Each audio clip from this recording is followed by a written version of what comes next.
if your Joomla site is broken and for the life of you, you can't get an error message that is helpful, you're going to like this. Brought to you by mysites.guru. Do you have a Joomla site? Of course you do. Head on over to mysites.guru and get a free site audit. Hey there, Joomla fans. Tim Davis here. I'm a Joomla fan too. Thanks for tuning in to Maintenance Monday number 292 here on the Basic Joomla Tutorials YouTube channel, where I show you my favorite extensions, tools, and tips for building and maintaining Joomla sites. I also work on Joomla sites, build them, maintain them, migrate them. If you're looking to hire someone short-term or long-term, or even just to get you out of a spot, send me an email, tim@cybersalt.com, and let's talk. All right, let's turn our attention to the screen, and I'll show you this stress-relieving tip. All right, here we are on the Joomla 5 site. This is an error page. Not very helpful at all. Now, here's what you need to do to find out what the problem is.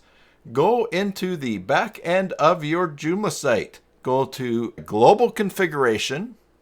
Now, normally, you should try first to turn System Debug System on and Server Error Reporting Maximum, but that's already on, and as you can see, we're not getting anything helpful there. The next thing that you want to do is go to Logging.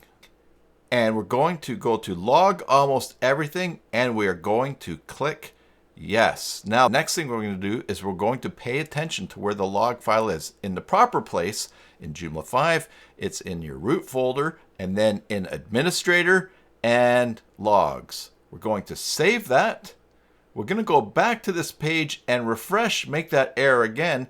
And now we're going to go to that location in our file manager, in our host and control panel, or whatever you use for accessing files. Here we are in the root folder, Administrator, Logs, and now this file will show up, everything.php.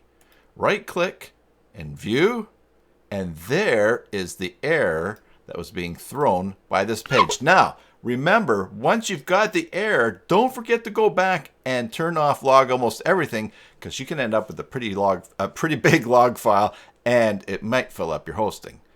Subscribe for more videos. Until the next time, enjoy your Joomla sites, and God bless.